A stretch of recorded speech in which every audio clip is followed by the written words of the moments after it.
Disclaimer. This video's information is being provided for informational, educational, and general interest purposes only. The information in this video is not intended to shock, enrage, or otherwise provoke the viewer. The sole purpose of this video was to raise awareness of true crime-related events. Copyright disclaimer: under Section 107 of the Copyright Act 1976, allowance is made for fair use for purposes such as criticism, comment, news reporting, scholarship, and research. Fair use is a use permitted by copyright statute that might otherwise be infringing. Non-profit, educational, or personal use tips the balance in favor of fair use. The breaking news comes from the Sheriff's Office. Police just released this video showing the arrest of one of their own. You can see the officer striking a woman in the face who was in handcuffs. That rookie officer has been fired and is now facing battery charges. Channel 4's Scott Johnson is joining us live to tell us how this all unfolded. Scott. Was stunning. She was initially arrested for being belligerent, where she had just taken a job and then quit at Scores nightclub on the south side. Then she was taken downtown here to the jail, and that's where this happened. Well, just watch the video here. It happened when she was handcuffed, and if you watch the video, you'll see she kicks the officer, and then his response is striking her multiple times. The officer's name is Akinyemi Borisadi. He's a new officer who was still on probation with JSO because he was a new employee. He has now been fired and arrested himself for battery. I spoke with Undersheriff Pat Ivey about this, who says his actions were totally unacceptable and there are options to restrain a violent person in custody who's already handcuffed. The corrections officers actually notified the sworn personnel, the police officers, supervisor who responded, and then the normal channels through our integrity and internal units got involved. What,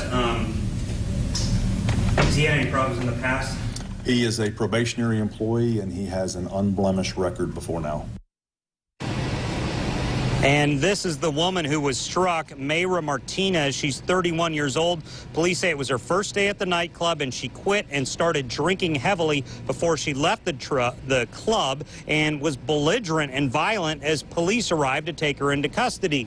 Now, because Borisadi was a probationary employee, he does not have the rights of a full-time JSO officer who can appeal a firing. He can do what's called a hearing to clear his name. If he's successful, he can still maybe become a cop somewhere else in the state of Florida, but he won't be getting a job again, it sounds like, at the Jacksonville Sheriff's Office, where I am live right outside the jail. Scott Johnson, Channel 4, the local station. Scott, what about the other officers in the video? They appear to be just standing by watching while the officer struck her. Will any action be taken against them? Good question, Mary. I asked about that. I didn't think to ask about it at the initial news conference because I had not yet seen this video. Now that I've seen it, I've put in a request to get that question answered here by the Sheriff's Office. We're awaiting a response. Now, we do know, if you watch the video, which you can see at newsforjax.com, one officer does come up, put his hand on Officer Borisadi to kind of, it appears like, diffuse the situation, but I have asked the question about the multiple men standing around watching this unfold.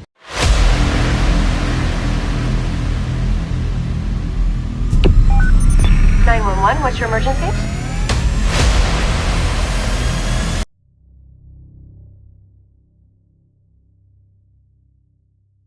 Akinyemi Borisade, a former probationary patrol officer in Jacksonville, struck a plea agreement that spares him from having a criminal record for assaulting a woman while she was in handcuffs and under police custody.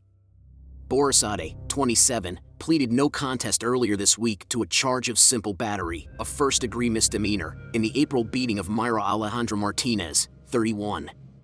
The arrest gained media attention when videos surfaced of Borisade punching and kicking Martinez before she fell forward and hit the ground. As a condition of the plea, Borisade was given a one-day jail sentence, instructed not to speak with the victim, and fined in fees totaling $655. John Phillips, Martinez's lawyer, described the plea agreement as ridiculous.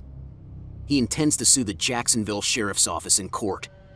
According to Jacqueline Barnard, a spokeswoman for the state attorney's office, the sentence is typical for a misdemeanor battery case.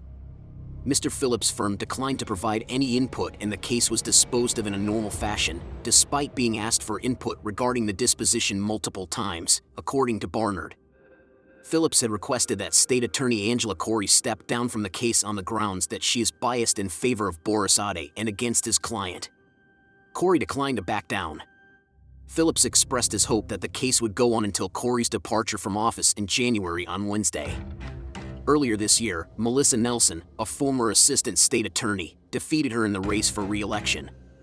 Phillips remarked, "But I had a feeling this would happen before she left office." He expressed his hope that Martinez, who is currently facing charges of trespassing, battery, and violently resisting police, would receive a similar plea agreement from the prosecution. In one video, Martinez can be seen approaching Borisade in the Duval County Jail's processing area before grabbing both of her arms and pinning her up against a wall. Martinez makes 2 attempts to kick the policeman. Martinez is struck in the stomach by Borisade's first 3 full swings of his right arm, with the next 2 strikes landing higher on her body. In one video, Martinez can be seen approaching Borisade in the Duval County Jail's processing area before grabbing both of her arms and pinning her up against a wall. Martinez makes 2 attempts to kick the policeman.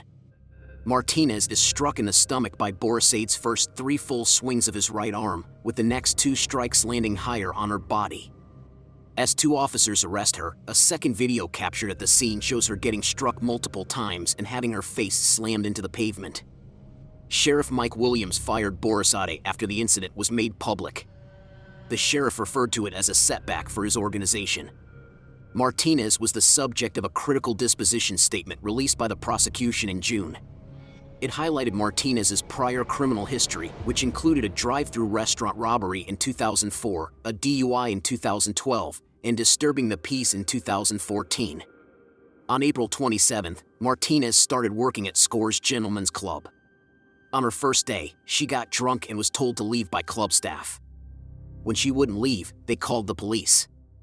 Martinez allegedly tried to punch Borisade when he told her to leave the area, and when she persisted in being violent, Borisade eventually put her on the ground and punched her. This is according to the disposition statement. The statement claimed that while the video supported charges against Martinez, it did not support criminal charges against Borisade or any other officer. Martinez was hit by Borisade after she tried to kick him and disobeyed his orders to stand up against a wall. It was also stated that she was verbally abusive at the Duval County Jail and would not stay behind a yellow line. Martinez's actions, according to Phillips, did not excuse what Borisade did to her or the other staff members' decision to simply let her lie on the ground after Borisade had struck her. Additionally, he claimed that Corey's office was functioning as Borisade's defense lawyer and that Martinez's prior criminal and mental health history had no bearing on whether or not Borisade had committed a crime.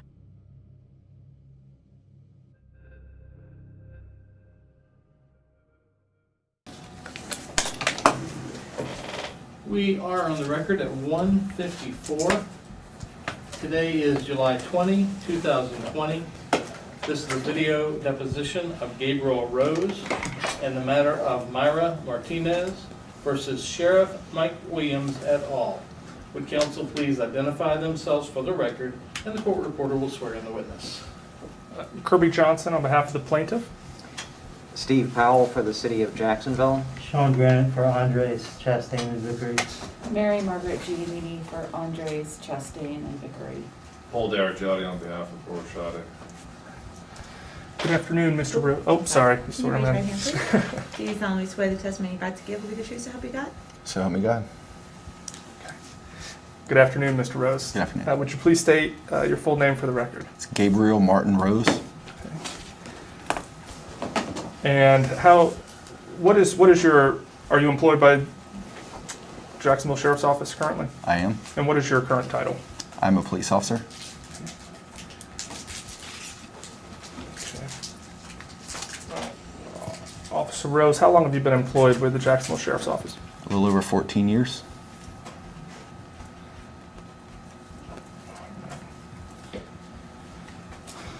Can you tell me what your educational history is? I've got a bachelor's degree. From where? Liberty. What year did you graduate with your bachelor's degree from Liberty?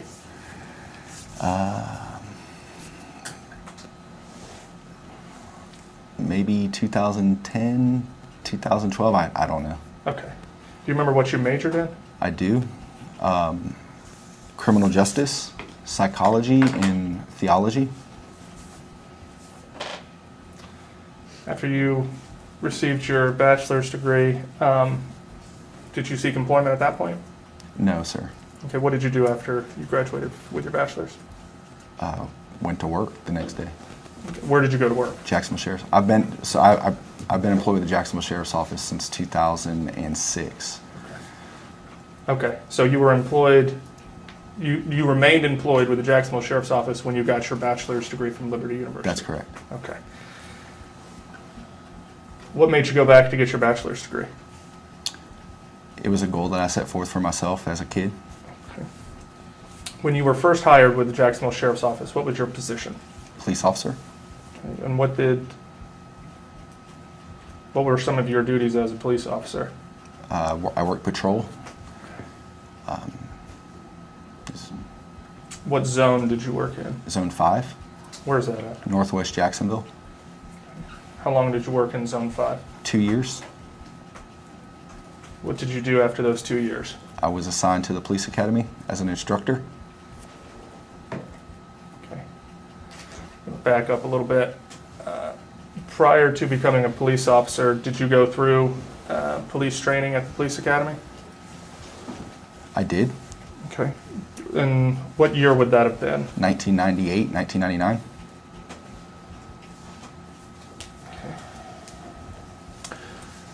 All right, so after you worked 2 years in Zone 5, you went to the police academy to be an instructor? That's right. Okay, and what were you instructing at the police academy?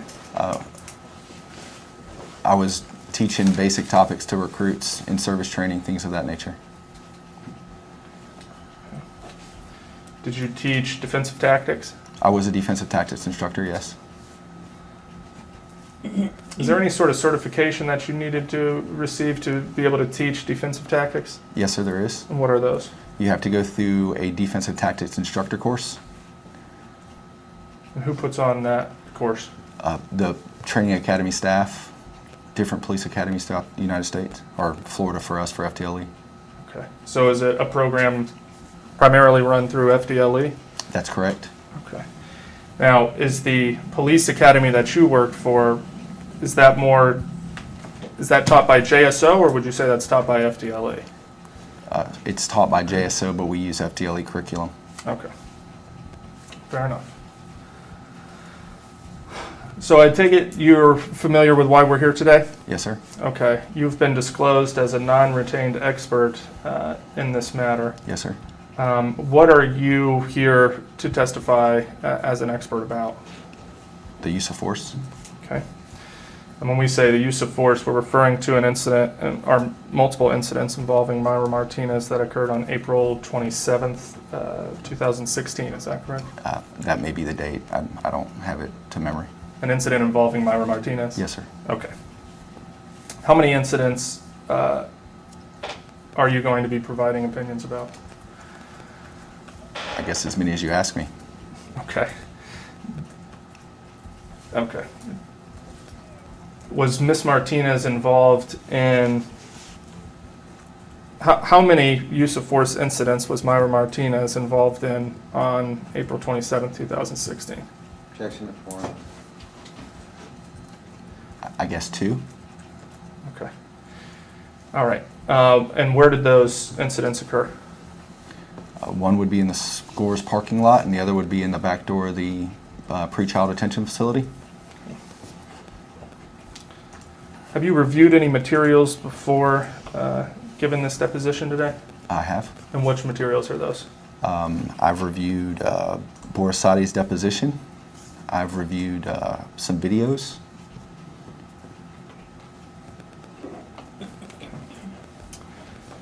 Is that it? Some reports, maybe. I reviewed it quite some time ago with the sheriff's office, so I don't remember exactly what documents I've reviewed. You said you reviewed the Borisati deposition. Was that Borisati's deposition given in this case or a previous case? For this case, sir. All right, and you reviewed some videos. Would that be the dash cam videos from Scores and the surveillance video from the pretrial detention facility? That's correct. Okay. Backing up, what was your position at the time that these incidents occurred? I was the lead firearms instructor for the Jacksonville Sheriff's Office. Okay.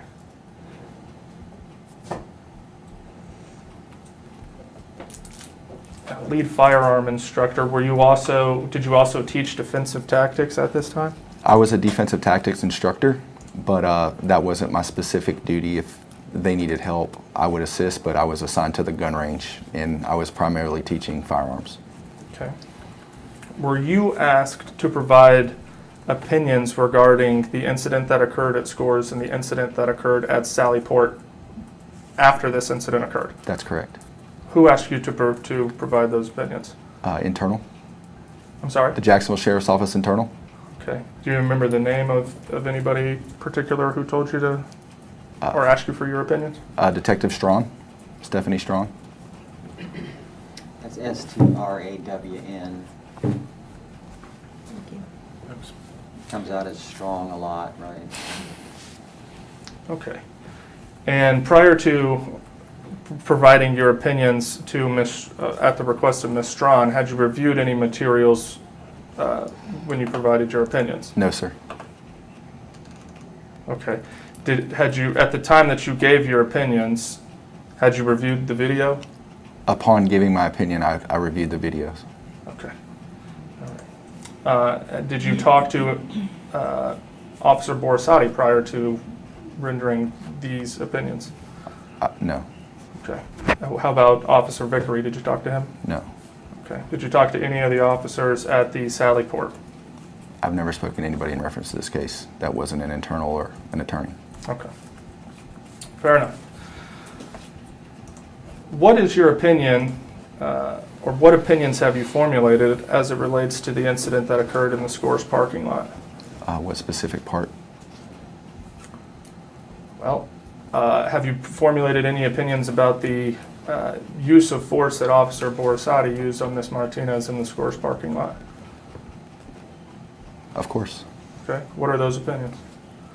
I think some of the force was in compliance with our policy and procedure and our current training practices. And I think there were some things that may have been done a little better, or could have been done different, maybe not better. Probably a better way to say it. All right. Excuse me. Now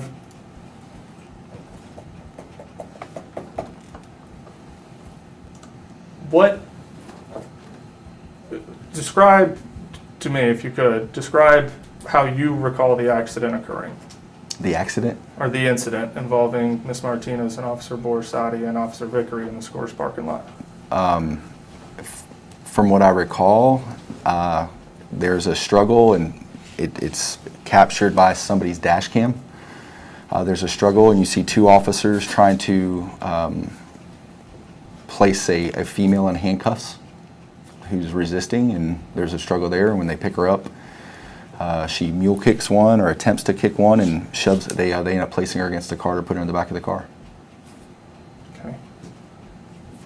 At any point during this altercation, did Officer Borsati strike Ms. Martinez? Yes. How many times? I don't know. I don't. Without watching the video, I could not tell you an accurate number. Okay. Do you have an opinion as to whether or not the strikes issued by Officer Borsati to Ms. Martinez complied with JSO's policy? The strikes to get her arms behind her back were in compliance with our policy. Okay. Have you formulated an opinion as to any of the actions that Officer Borsati engaged in that were not in accordance with JSO policy? So having read his deposition, when I gave my opinion to our internal, it appeared that he was shoving her head down onto the concrete, and if that's what occurred, we do not teach shoving somebody's head down on the concrete in a non-deadly force situation, so that would be outside of current training practices. Okay. So, to be clear, if I'm understanding you correctly, the strikes that Officer Borisati administered to Ms. Martinez were in accordance with JSO policy at the time, up until the point where he pushes her head into the concrete. Well, Objection to form. You've conflated two actions, and I would just ask you to rephrase that one, Kirby. Okay. I will.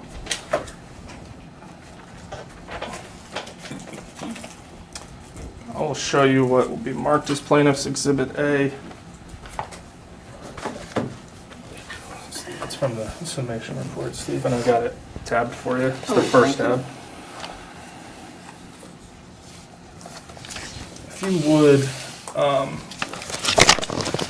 read the first couple sentences there. Yeah, if you would. Starting with the highlighted or above the highlighted? Starting at the beginning of the sentence. Okay, all right. Are you ready? Yes. When asked if Rose observed any issues with the force used by Borisati during incident number 1, Rose replied, attempting to slam a suspect's head against the ground during a non-deadly force encounter is not an approved tactic taught in the curriculum at the academy, and further, it is not in compliance with JSO policy. Should I continue? Nope, that's good for right now. Thank you. Yes, sir. So, other than Officer Borisati's attempt to slam the suspect's head into the ground, was Officer Borisati's actions consistent with JSO policy? Objection to form. Yes. Okay. Give you this back here. If you could read the second highlighted portion. Just get the page number up here. Okay. You got it. 27. Okay. The second highlighted portion, sir? Yes, sir. Starting with the highlighted portion? Yes, sir. Rose said that Borisati's actions were in compliance with training guidelines on use of force and JSO policy up to the point where Borisati attempted to strike Martinez's head against the pavement. Okay. So does that mean that, well, let me ask you, have your opinions changed since you gave this opinion? No, if you're attempting to strike somebody's head on the pavement, that in this situation, that would not be in compliance with our training. Okay.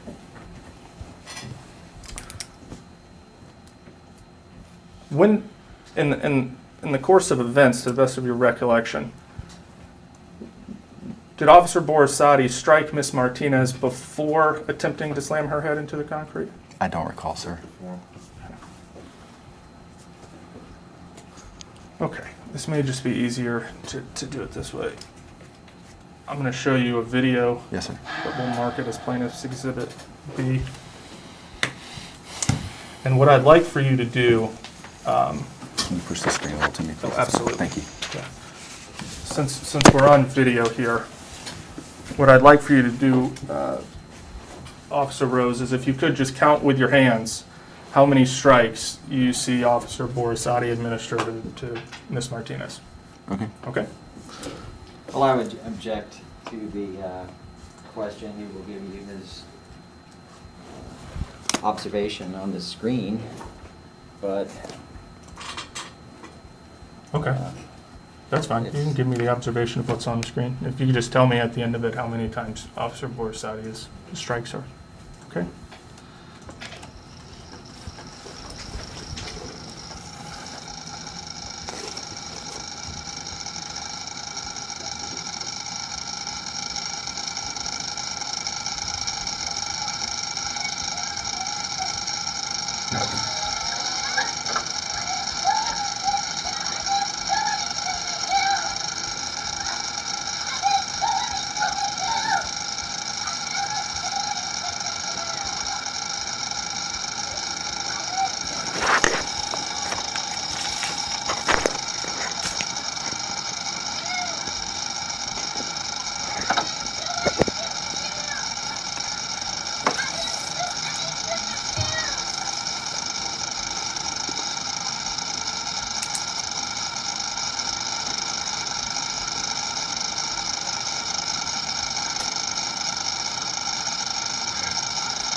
How many times does the video depict Officer Borisati striking Ms. Martinez? So without stopping on each one, I observed somewhere between 12 to 14 strikes. Okay.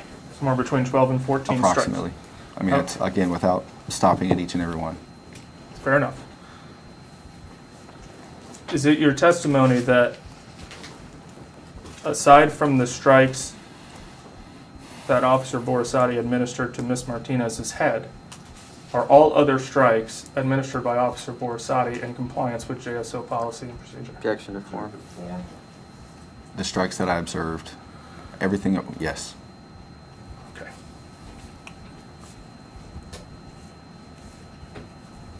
Okay.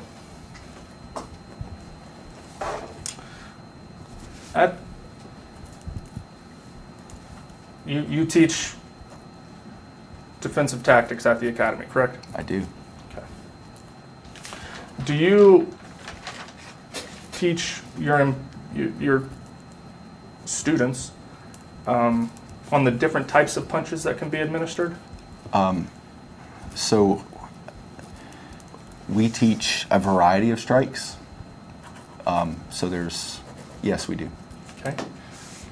How many different types of strikes did you see Officer Borisati administer in the video? It's hard to tell, sir, as far as fast as his hands was moving and the distance that it was. If he had an open hand or a closed hand or a hammer fist or a punch, there's no way for me to tell from observing that video. Okay. Did you observe any type of punch thrown by Officer Borisati in that video that is inconsistent with JSO training? No, sir. At the academy, I mean, I understand that it's one thing to teach a trainee the different types of punches, but do you also teach the trainees when they are allowed to use such force? We speak about, yes, about the use of force to overcome the resistance. We do. Okay. And what is the standard that you teach in regards to how much force or when you can use force? Well, it's based on their level of resistance.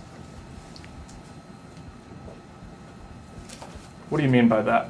So if somebody is actively physically resisting, tensing, pushing, pulling, bracing, blading their body, then you can use the amount of force necessary to overcome that resistance. Okay. Does the amount of force, well, strike that. At the academy, do you also teach how much force can be used in a particular situation? Well, what we teach at the academy is based off of the totality of the circumstances and the force that's reasonable to overcome the resistance. Totality of the circumstances? That's right. Have you formulated an opinion as to whether or not Officer Borisati's actions of striking Ms. Martinez between 12 and 14 times was objectively reasonable under the totality of the circumstances? I think from what I observed on that video, as soon as both of her hands were secured behind her back, all use of force stopped. So that was the force that was needed to place her in handcuffs. Okay. I'm going to ask my question again. Have you formulated an opinion as to whether or not the 12 to 14 punches thrown by Officer Borisati were objectively reasonable under the totality of the circumstances? Yes, sir. And what is that opinion? I think they were reasonable. The strikes. Okay. All 12 to 14 of them? Yes, sir. And you would teach a JSO officer at the academy that the strikes used by Officer Borisati, as shown in this video, is appropriate and complies with JSO's policies and procedures? Objection to form. He's already explained that he can't tell exactly what the punches were, so setting aside the types of punches. That's an ambiguous question. Setting aside the types of punches, would you train your officers that the amount of strikes used by Officer Borisati, based on the circumstances as shown in this video, is objectively reasonable under the circumstances? I can say if we watch that video and I showed that to my recruits, that I could say the strikes that they used to get her hands behind her back were reasonable. But to say that every officer is going to have to use 14 strikes is unreasonable, because we're all different. We're not created equal. And somebody could have much more training than Borisati. They could be bigger, they could be smaller. So as the dynamics of our body change, so does the use of force. I train a lot, so Sure. I could overcome the resistance a little easier because of my training. Sure. And the circumstances can be different. 100%. Okay. What circumstances should be considered by an officer when deciding whether or not to use force? To use force? To use force, yes. On an active resisting subject? Yes. The environment, size, training. What do you mean by training? How much training you have. As an officer? That's right. Okay. If another officer was assisting you in the arrest, would that be a factor that a fact that would factor into the totality of the circumstances? Of course, it could be. Okay. If the arrestee was lying in the prone position, yes, sir. Would that be a factor to be taken into consideration when an officer decides whether or not to use force? It would. Okay. And what is prone position? Laying face down. Okay. In the video, at least at some point, was Ms. Martinez in the prone position? She was. Okay. Did Officer Borisati administer strikes to Ms. Martinez while she was in the prone position? He did. Okay.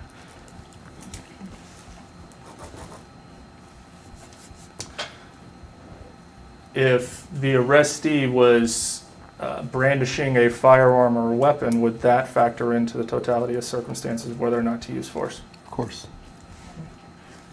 Do you know if Ms. Martinez was in possession of a firearm or any weapon at the time of this incident? From reading reports, I do, but obviously not at that time. I don't understand your question. Did Ms. Martinez have a weapon with her during this first incident? Are you asking me because I've read it? I'm asking you because you're the expert who's provided opinions in this case, if you know whether or not she had a weapon in her hand. I guess I'm trying to understand you. Are you asking me, did I know at the time of the incident she had it, or after the fact to give you an opinion because of the officer's force that was used if they were armed, if she was armed? At the time you gave this opinion, right, were you aware whether or not Ms. Martinez had or did not have a weapon with her? Yes, at the time that I gave that opinion, I was aware that she was not in possession of a weapon. Okay. Would the gender of the arrestee factor into the circumstances as to whether or not an officer should or should not use force? No. Okay. Would the physical size of the arrestee factor in the decision of whether or not an officer should or should not use force? Well, I mean, again, now we're getting into the totality of the circumstances, and size does matter. Right, and what I'm trying to do is just figure out what these factors are that factor into the totality of the circumstances. Mm-hmm. Okay, so far we've got training, we've got the size, we've got whether or not she has a weapon, whether or not another officer is present. Is there anything that I've left off? I'm sure. I mean, it's tense, uncertain, and rapid evolving. I mean, I said environmental factors, they're on concrete. I mean, we could go on and list life. Okay. And when we compile all those factors, does that determine whether or not the amount of force used was objectively reasonable under those circumstances? Of course. Okay. Now you've seen the video. I have. What factors contribute to your opinion that Officer Borisati's strikes, 12 to 14 strikes, were all objectively reasonable under the circumstances? The fact that she continued to actively physically resist. They were continually trying to get her hands behind her back. And as soon as both hands were secured behind her back, all use of force stopped. Okay.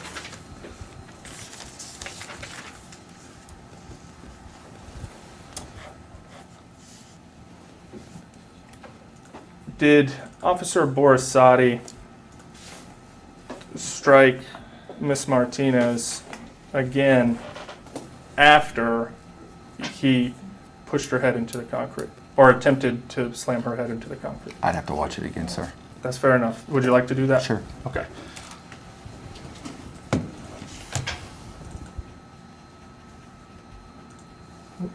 Sorry.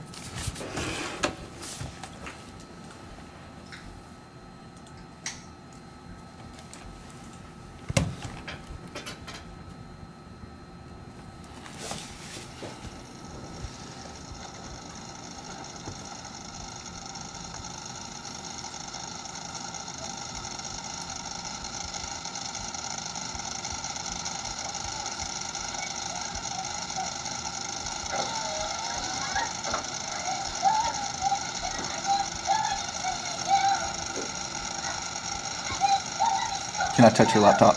Absolutely.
Okay. So, based on the video, did Officer Borisati strike Miss Martinez after he attempted to slam her head into the concrete? Objection to form. I observed him strike her after that. Okay. And it's your opinion that the strike, that the strikes following the attempt to slam her head into the concrete were in accordance with JSO policy and procedure? Form. Yes.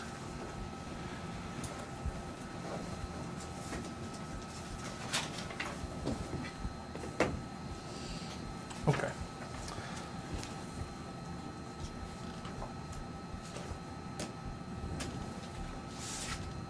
I'll show you now. We'll mark as plaintiff C. It's the. Do you recognize that document, sir? I recognize it as a arrest and booking report with Myra Martinez's name on it. Okay. Have you seen that document before today? I'm not 100% certain, but I'm reasonably certain that I reviewed this with internal when I gave my testimony to Detective Strong. Okay. All right.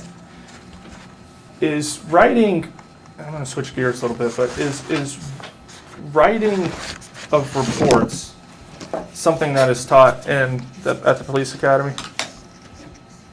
Yes. Okay. Have you ever taught how to write reports? Nope.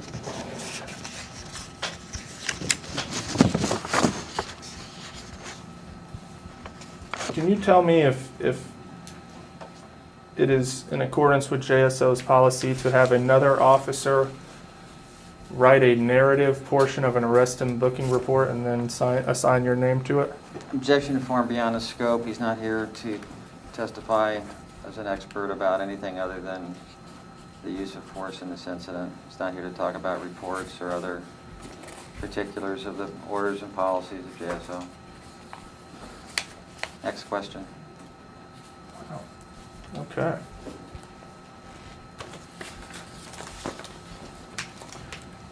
You're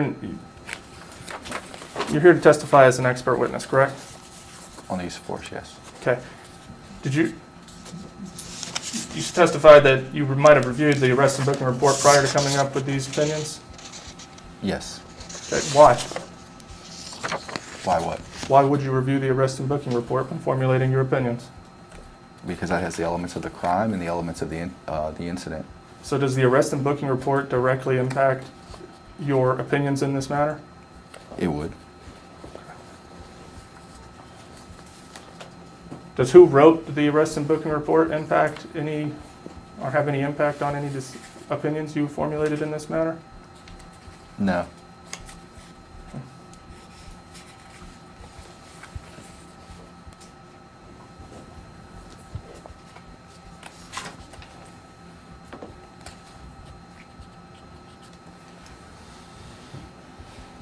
Have you formulated any opinions as it relates to Officer Vickery's actions at the Scores parking lot?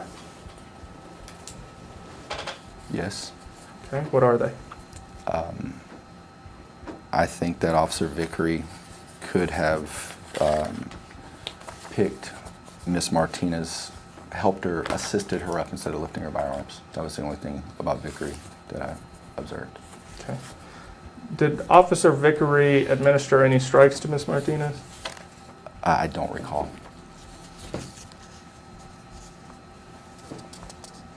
Okay. Did Officer Vickery attempt to slam Miss Martinez's head into the concrete? Not that I observed on the videos that you've shown.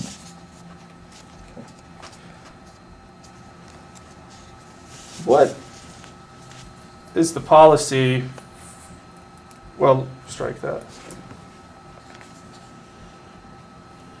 As part of the, well, let me ask you, have you ever taught response to resistance? I have. Okay. Have you taught the course on writing or related to response to resistance reports? I've never taught specifically writing. We talk about articulation in the classes that we teach. Okay. Do you teach when writing an RTR report is required? That is taught. Okay. Have you ever taught that? No.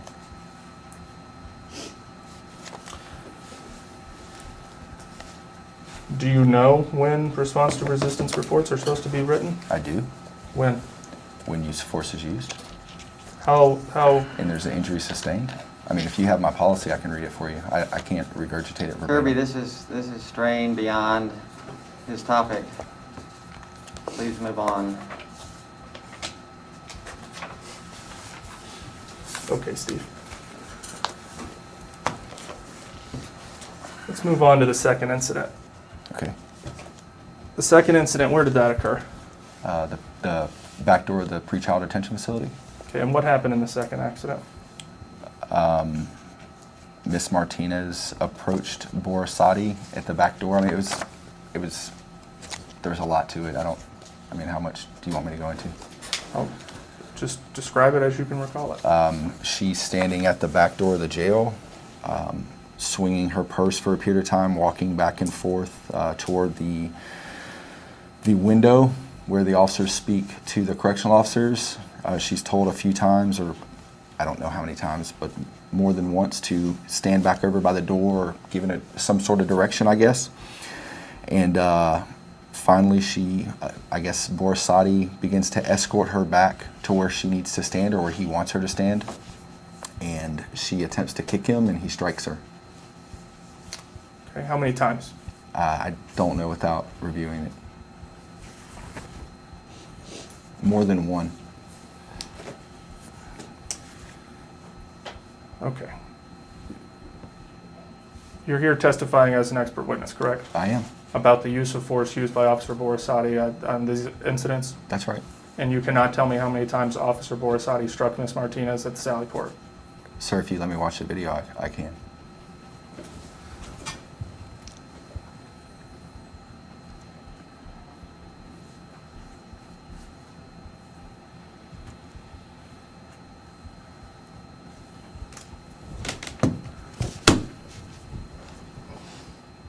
Well, this will be plaintiff's D. No, C. I thought you introduced the summation pages as A. Did you not? Yeah. Okay, so that would make this C. No. The summation pages were A. No? No, this is D. I'm sorry, I thought you said B. D. What was C? The Ah, rest the of rest it. of The it. rest of it. Okay, excellent, thank you. Is this the video that you were referring to? Yes, sir.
Okay.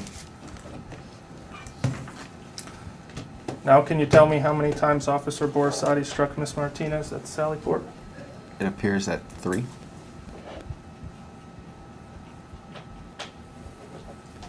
Have you formulated an opinion as to whether or not the punches thrown by Officer Borisati at the Sallyport area were in compliance with JSO's policy and procedure? Can I read my report? Sure.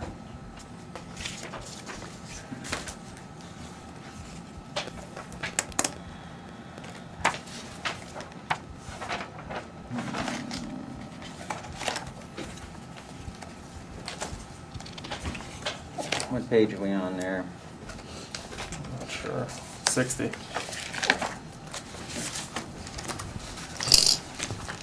think it starts here. Yes, sir.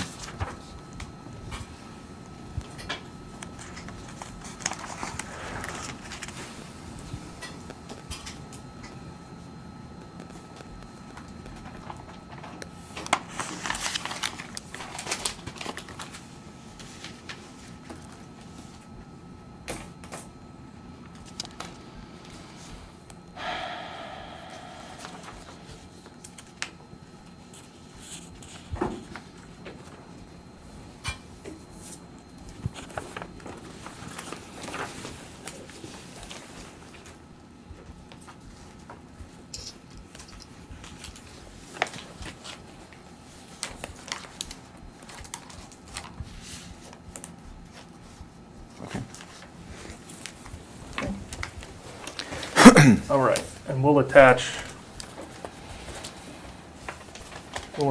this, which you just reviewed, which will be page 60 and 61 of the summation report as plaintiff's E.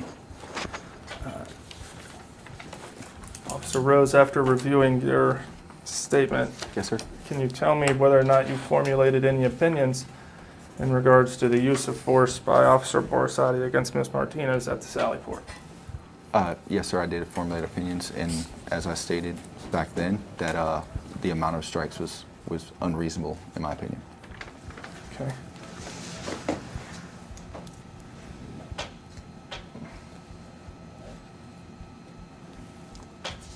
The amount of strikes were unreasonable? The number of strikes. The number of strikes. Yes. And how many strikes were thrown in this location? 3. And how many strikes were thrown at the scores location? What did I say? 12 to 14. I don't recall.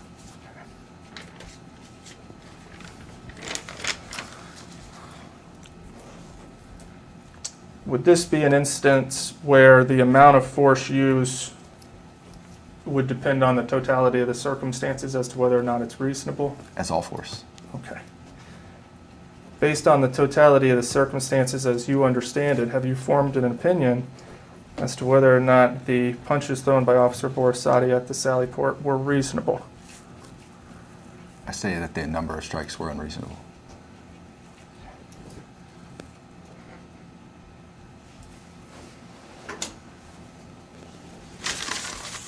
What makes it unreasonable? Well, the fact that she's in a secure location, so she's already secured in handcuffs, so they're not trying to get her hands behind her back. She's already secured. Given that she did display active physical resistance still in handcuffs, they could use force against her, but again, once that resistance is overcome, the force should have stopped. Okay. Were all 3 punches an unreasonable use of force in your opinion? I'd have to, can I watch it again? I mean, so again, it goes back.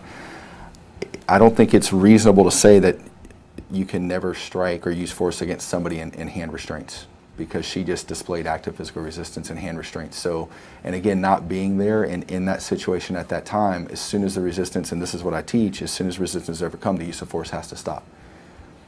Mm-hmm. Mm-hmm. Yeah. Okay.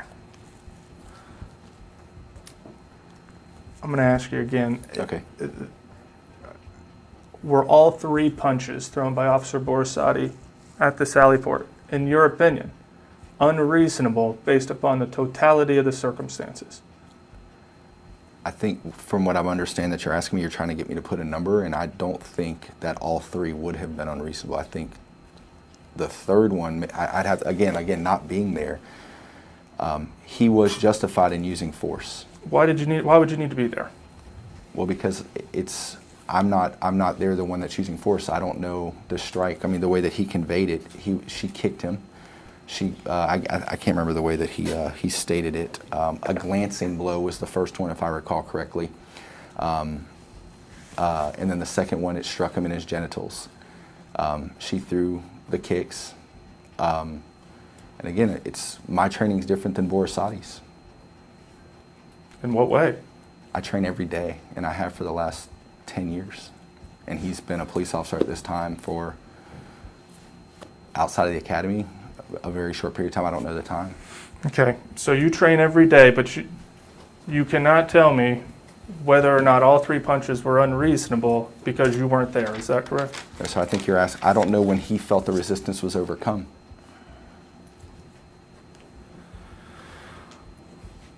Okay.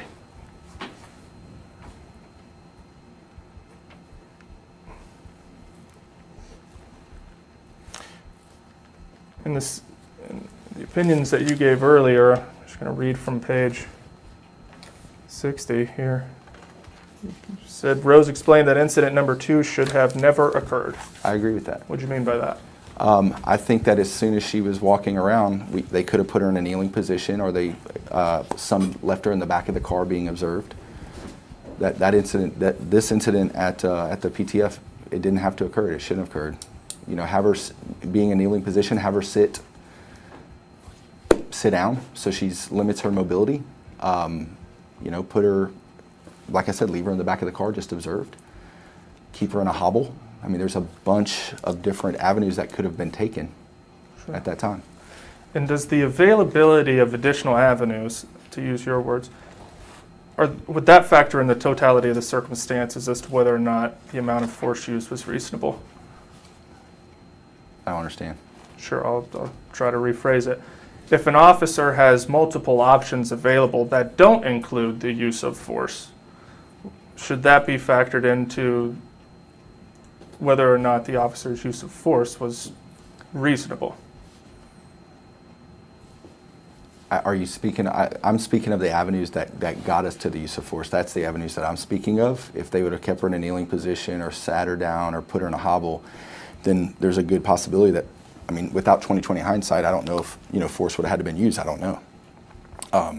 The fact is I'm speaking of the force that once she displayed resistance, the force that was used. That's what I'm speaking. That's what maybe I'm not understanding you. Are you saying that the amount of force used was reasonable? No, I stated in the back of the, I've already stated that I don't think that all of the strikes were necessary. Do you think any of the strikes were necessary? I do. I do think that as soon as, like with the first strike, if you're in a tense, uncertain, rapidly evolving situation and she kicked at him, if he was to use a strike, and as soon as she quit kicking and the resistance was overcome, you've overcome that resistance, then the force has to stop. So it's your opinion that the first punch was reasonable then? Objection to form. Is it? I'm asking I would you. say yes. Like anything beyond that, like I said, I would be guessing because I don't know what he's feeling when he is touching her, because that's when she is pinned against the wall.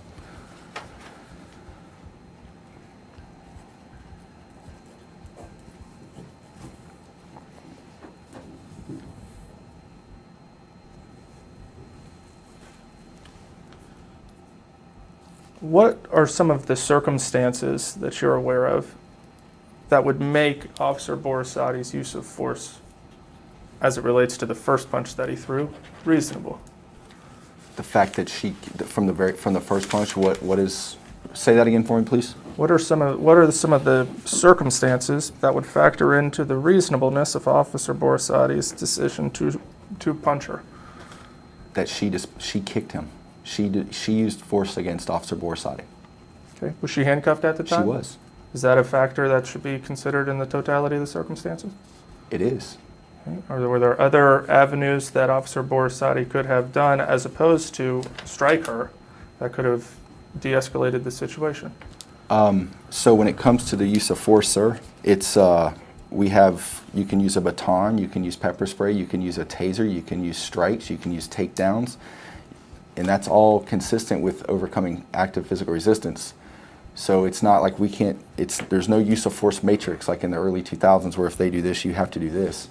Through FDLE, you're taught techniques, and any one of those techniques or any one of those adjuncts you could use to overcome that resistance. Okay. So the strikes that he used, a strike in that situation, whether she's restrained or not, she displayed active physical resistance in restraints.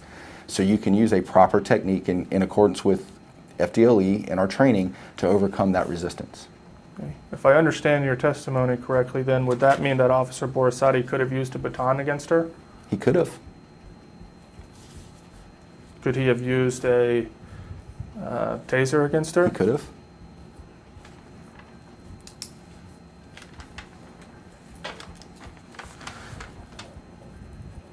Does the amount of force that he uses, while I understand that he's maybe allowed to use any different type of force, whether it be baton or punches or strikes or kicks or tasers or whatever else, isn't it also true that the amount of force used has to be reasonable?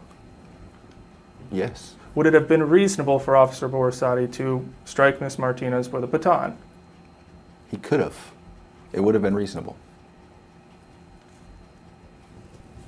Again, that is when it's an impact weapon is used to overcome active physical resistance. Oh, okay, I understand that it can be used to overcome active physical resistance. But it also has to be reasonable, correct? Agreed. Okay. Would it have been reasonable for Officer Borisati to strike Ms. Martinez with a baton? I guess it depends on where he hit her.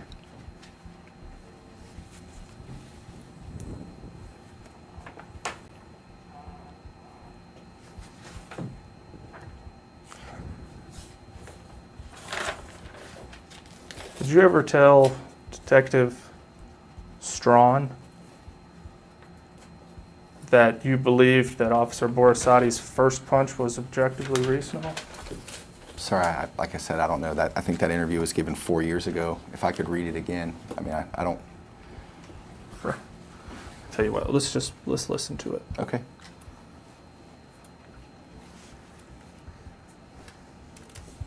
You recall giving a recorded statement? I do. Okay, and was that to Detective Strawn? It was. Okay. I'm going to play it for you now. You let me know if you can hear it or Okay. if I need to make it louder or anything like that. Yes, sir. I'm Detective S.A. Strawn, ID 7439 with the Internal Affairs Unit. Today's date is October 20th, and the time is 9:08 a.m. This interview is being conducted at 501 East Bay Street in reference to administrative case number 16-00265. Present for this interview is myself and Police Officer Gabriel Rose. Officer Rose, prior to the start of the interview, did we review and you signed the member witness form, administrative rights form, and sworn statement affidavit? We did. Okay. Do you have any questions about those forms? None. All right, so you understand that the statement you're about to make regarding this investigation we made under oath? I do. Okay. And you also understand that making false statements under oath is a crime of perjury under Florida statute? Agreed. Okay, please raise your right hand. You swear to tell the truth, the whole truth, and nothing but the truth? I do. Okay. Please state your full name, ID number, and current assignment. My name is Gabriel Martin Rose. My ID number is 63931. My current assignment is assigned to the Police Academy as the lead defensive tactics instructor. Okay. How long have you been on the department? 10.5 years. Okay. And at that time, how long have you been assigned to the Police Training Academy? 8.5 years. Okay. So in that role, you've had extensive training, and I heard you say that you're currently the lead instructor for the high liability area of defensive tactics. Is that correct? That is correct. Okay. So without going into every bit of your training, and that obviously can be provided upon request, but based on your background and your training and the fact that you teach this area, the agency considers you a subject matter expert in defensive tactics. Is that correct? Correct. Okay. And have you testified as a subject matter expert before? I have. Okay. Do you know about how many times? At least 2 other times that I can recall immediately. Okay. So specifically, we are going to talk today about 3 use of force incidents that occurred back on April 27th, 2016. And before we went on record, you viewed the video recordings of those use of force incidents. The first disc was labeled case 2016-049, and I believe that's ISIU's case number, and the label on it was dash cam footage at Scores 4923 West University Boulevard. The second disc that you viewed was case number 16-049, and the label was suspect Myra Martinez, backdoor with times. And the last disc was intake video at PTDF, incident with CO inside of jail. Do you recall viewing those videos? Okay. Since we're going to break this down into 3 separate incidents because they all had different areas of defensive tactics that you'll need to speak about, we're going to call the incident at Scores incident number 1. And this incident involved Officer Borisade, Officer Vickery, and suspect Myra Martinez. In viewing that video, can you tell me how it coincides with our training, our policies and procedures that you have experience in? So upon viewing the video, I saw 2 of our officers trying to subdue and gain control of a female suspect who is uncompliant with their commands. Vickery, I observed him conduct a takedown and go into immediately a 3-point pin, which is one of the techniques that we teach in defensive tactics to place a handcuff on a subject who is being non-compliant or a subject that's in a prone position because they're at a higher risk for that use of force. While doing so, Officer Borisade, who was on the right side of the subject, was striking the female. Now we can use strikes as use of force, or in use of force incidents, is that correct? That is correct. We actually... Pause it there for a second. Yes, sir.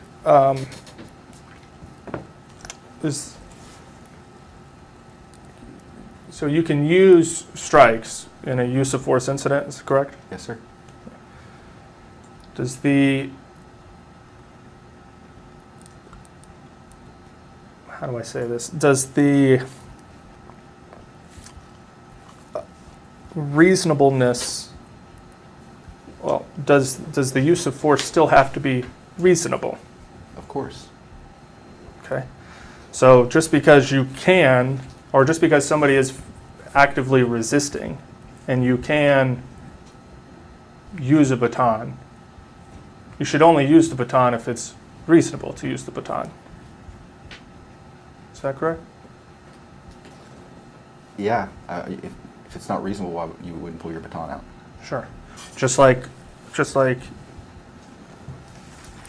striking somebody, right? It has to be reasonable. Correct? Even if somebody's actively resisting you, if you strike somebody, it's got to be reasonable. Correct? To use force, it's going to be reasonable. If it's not reasonable, then it's battery. Do you know if Officer Borisati was charged in this? Sir, I don't know. We teach different kinds of strikes. The strikes that were used were, there was punches thrown, there was hammer fists thrown, all of which we teach and have taught and are approved by FDLE, and that's what we stick to in our curriculum. Okay, so you went through a couple of different types of punches or strikes, right, that were used by Officer Borisati, yes, and you said that you teach those strikes at your academy, correct? We do. Okay, that is. But you also teach officers when they can and cannot use those strikes, correct? I don't understand what you're asking about cannot. I mean, we teach in defensive tactics, it's control techniques to overcome the use of force. So if there's no resistance being exhibited, there'd be no reason to use force. Okay. So if they're displaying active physical resistance, like I said earlier, you can use strikes, you can use the baton, you can use OC spray, you can use takedowns, you can use, the taser. So I guess I don't understand what you're asking me as far as like to using force. Okay, I'll try to rephrase it because I think this matters and I want to get this right. I understand that you teach them the physical mechanics of how to strike somebody, how to do a hammer fist, how to do a punch, how to do a takedown maneuver, how to do a three-point pin, how to do all this, the physical acts of doing Sure. these things. Do you also teach your officers at the academy when they can use these techniques? Yes. Okay. When can these techniques be used? When they experience or they encounter somebody that is displaying these specific techniques when they're displaying active physical resistance. Okay. Under any circumstance? What would be another circumstance? I guess that's what I'm not trying to be evasive in your questioning. I truly don't understand what you're trying to ask me as far as any circumstance when it comes to use of force. Okay. I'll ask it to you this way. If an 80-year-old woman was actively resisting arrest, okay, and you were the arresting officer. Sure. She is actively resisting arrest, and by the letter of the policy, it would seem like you would have the ability to use strikes or use punches. That's or right. use your baton.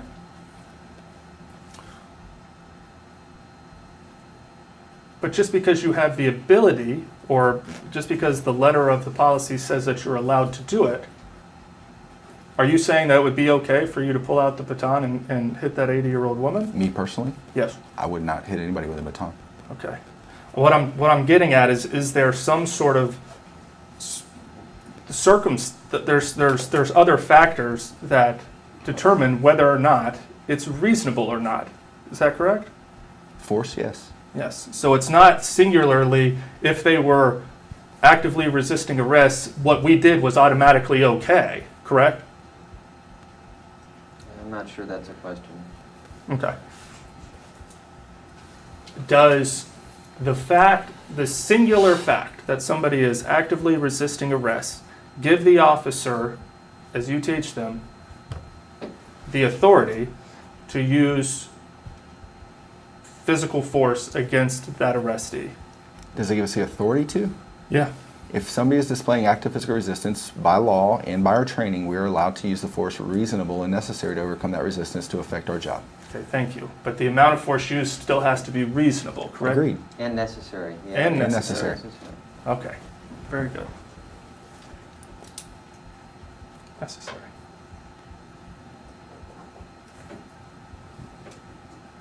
Yeah, they completely comply with all of our policies and procedures. Okay, so in the incident, did you? I did not, and I just want to make sure that you didn't. view Officer Vickery delivering any strikes to the subject? I didn't notice that. The only thing that I saw Officer Vickery do again was take her to the ground and go into the three-point pin and then place his knees upon her back.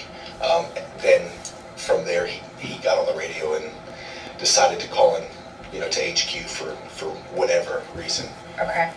And when you say Officer Vickery took Martinez to the ground, she was in a seated position. So when we say take her to the ground, we're actually talking from the seated position to a prone position. That is correct. So he brought her from a seated position to a prone position to try to apply cuffs to her. Okay. All right. So other than the straight armbar takedown to the ground, that was really the only use of force that Vickery is appeared to be applying to Martinez in that video. Is that correct? That is correct. Okay. So then we need to address Officer Borisade's use of force. Now, if punches and hammer strikes are appropriate in this situation for a subject that's non-compliant, If you formulated an opinion as to whether or not punches and hammer strikes were appropriate in this circumstance? They would have been. Okay. Why is that? Because that's a technique that's taught to overcome active physical resistance.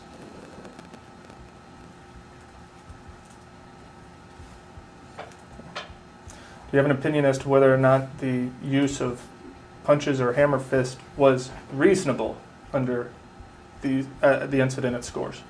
To try to get her hands behind her back, they would be reasonable techniques to use to take somebody into custody that's displaying active physical resistance.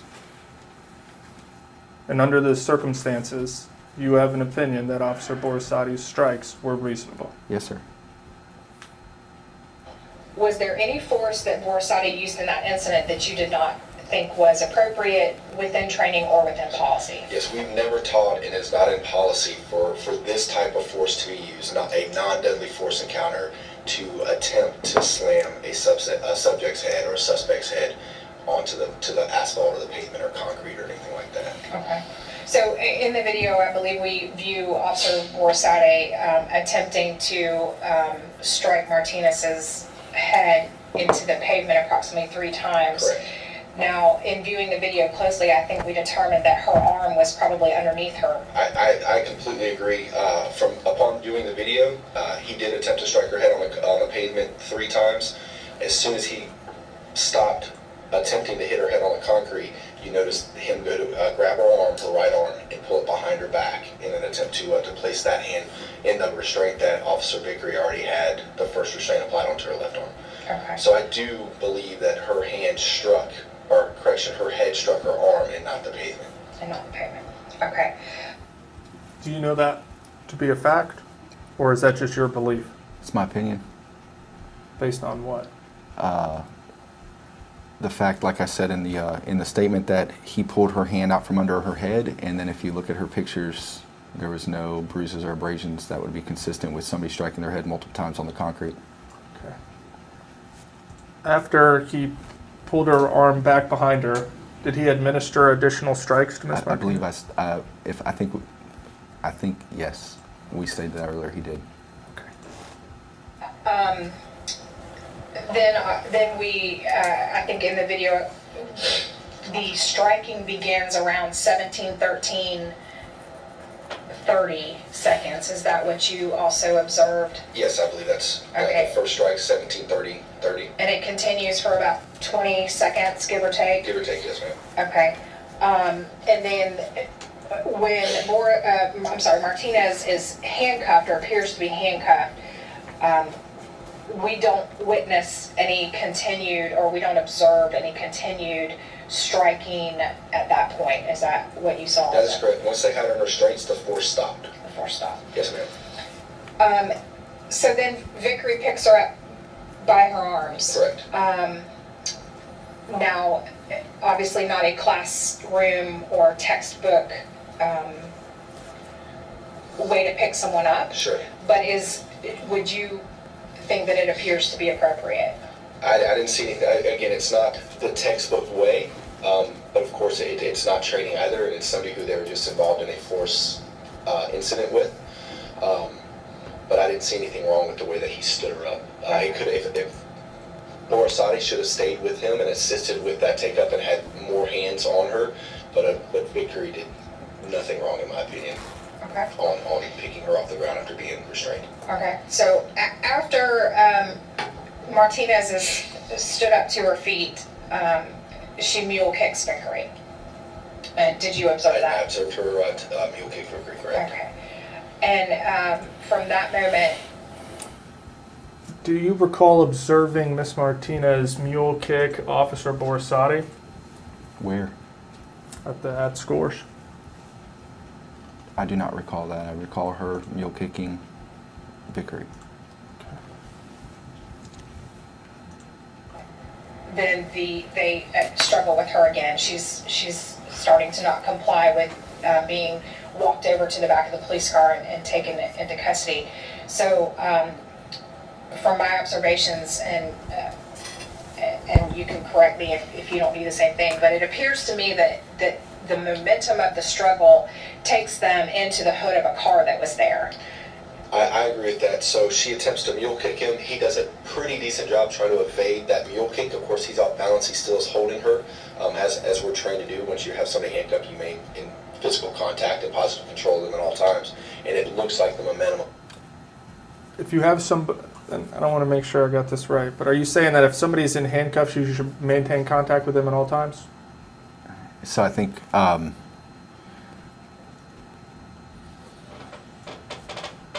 in what situation? As you just said on your I recorded did. statement. So in that context, is if I just get finished struggling with somebody, we were just involved in a struggle, I place them in handcuffs, I will stay in direct control of them until I put them in the back of my car. That is correct. Of that is what forced her onto the hood. They didn't ride her onto the hood. They immediately picked her back up and took her to the patrol cars. What it appeared to be actually lose vision of her. As soon as that's done, they go between other cars. But there was no other additional strikes rendered at that time. Okay. Now, you've also read the response to resistance witness report that was authored by Officer Vickery. Is that correct? Yes, I have. Okay. And we're looking for the case number of that so we can put that on record.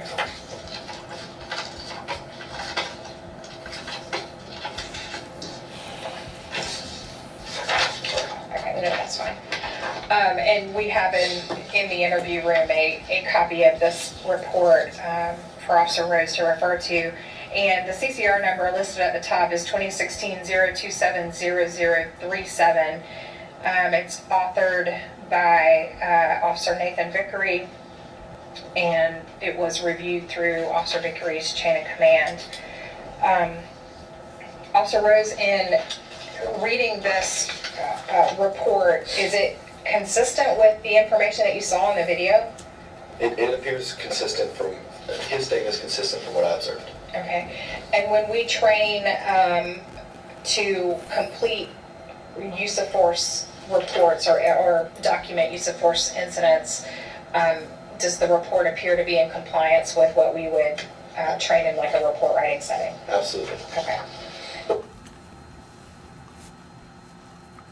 Are you qualified to give an opinion as to whether or not an officer did or did not comply with the response to resistance report's requirements? I'm not an expert in that, but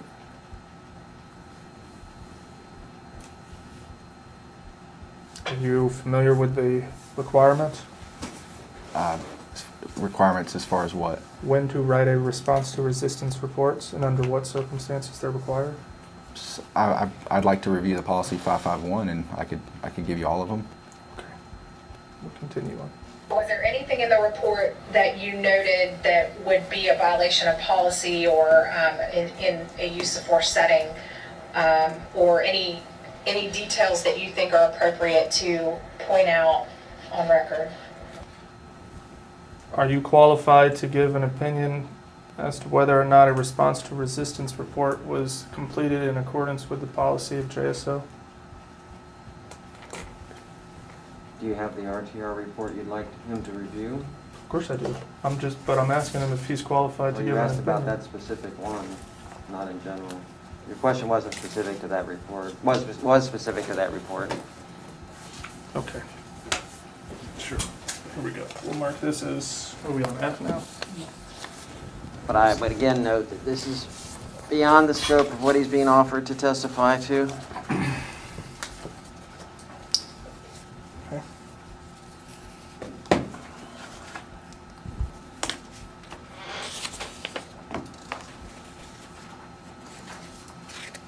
Do you recognize that report, sir? I mean, I recognize it as a response to resistance review report for Jacksonville Sheriff's Office.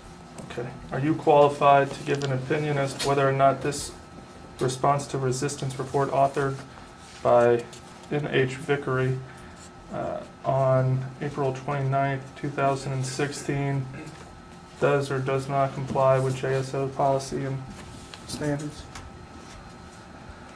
He was involved in an incident and he completed an RTR. And it's Can you provide the opinion as whether or not he completed an RTR accurately and completely in accordance with JSO's policies? Kirby, that is not what he's here to testify about.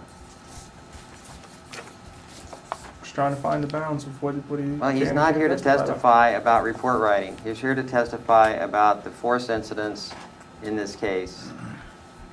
And that was the entire focus of his report that's in the summation that was referenced in our disclosure. So you've had your opportunity to talk to now 3 people about report writing. That's not what this witness is here about. Okay, we'll move along then.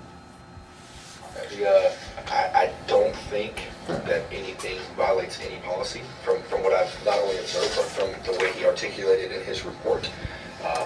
Is it fair that I won't hear you say that at trial? What's that? That he did, I'll rewind it. That would be a violation of policy or in a use of force setting, or any details that you think are appropriate to point out on record? I don't think that anything violates any policy from what I've not only observed, but from the way he articulated in his report. There may have been some things that could have been... That's an entirely different question.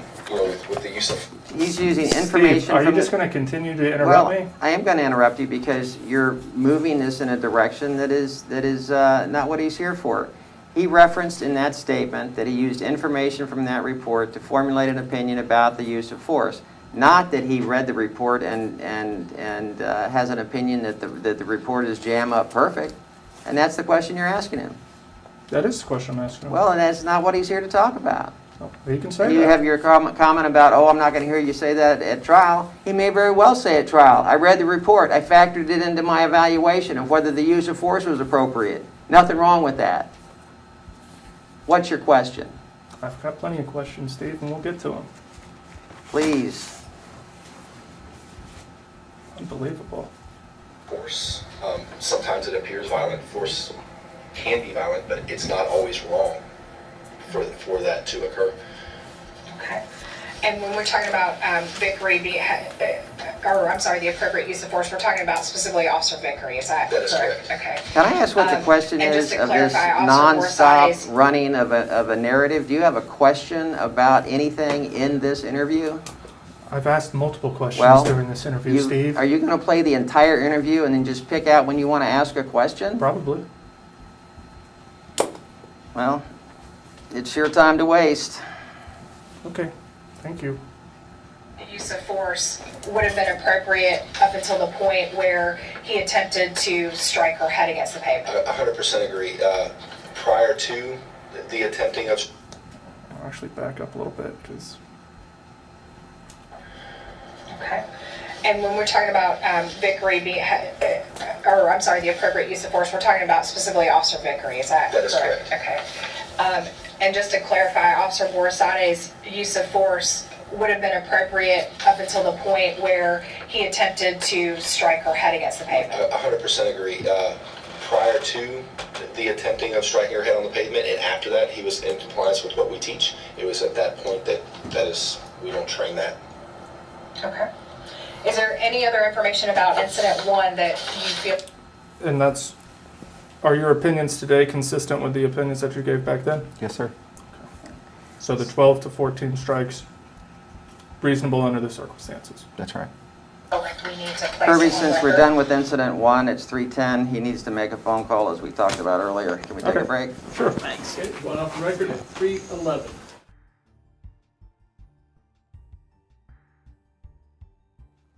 We are back on the record at 3:21. Okay.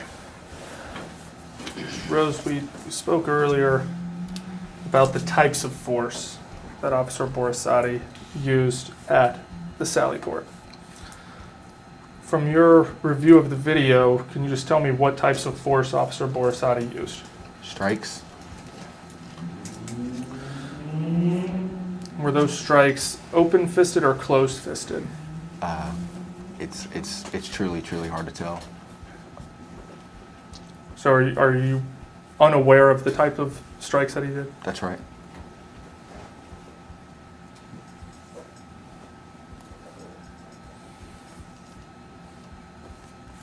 And I believe that you testified that the type you can use strikes if somebody is actively resisting arrest. Is that correct? Yes, sir. Okay. Have you formulated an opinion as to whether or not the amount of strikes used by Officer Borisati was in compliance with the policy of JSO? That's what I. Are we at the Sally Port? At Sally Port. So, like I stated earlier, I don't think that all of the strikes were necessary. Okay. And if it's not necessary, then it would not be in compliance with JSO policy to do it then, correct? All of the strikes, yes, sir, that'd be correct.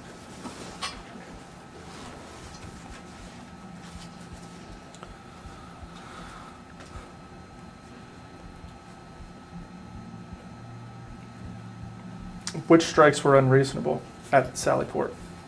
So like I stated earlier, I wasn't there, so I don't know when he stopped feeling her bracing, tensing, pushing, pulling, resisting against his efforts to push her against the wall. So again, for me, from what I observed on the video from the Sally Port, he attempts to escort her, which is another form of force, escort position. He tries to escort her back. It appears that they stumble over a bag or something that's on the ground. They lose their footing. She falls against the wall. With him on her, she kicks at him a couple times, and he delivers multiple strikes, I believe 3. So when that resistance is overcome, immediately he should stop the use of force. After which punch was the resistance overcome? So again, like I stated, without being there, okay, and feeling, you know, I could grab a hold of Steve's arm and there's nothing there, but if he was to pull away, you wouldn't be able to see him, but I could feel that. Are you saying that you're unable to give an opinion as to whether or not the amount of force used was reasonable because you weren't there? Sorry, all I'm stating is that I told you I don't know which. Do I think that all 3 strikes were necessary? I don't. I've stated that numerous times. But you're asking me to put a number on which one was, and I don't know the exact. I don't know whether it was 2 or 3 or after the fact. I feel like the resistance could have been overcome with the first strike. And you teach this at the JSO Academy? That's correct? right. But even though we have video, you can't tell me which one was reasonable and which ones weren't reasonable. Or can you?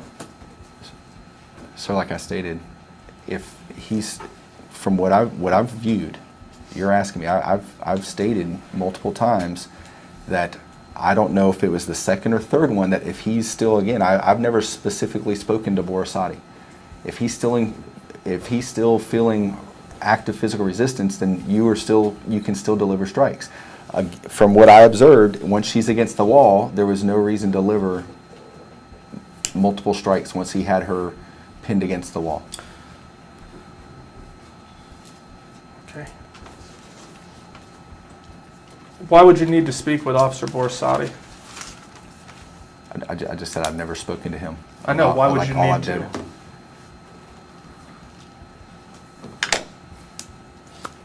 I've read it. I've only read his reports. So again, I think there's learning in this for everybody.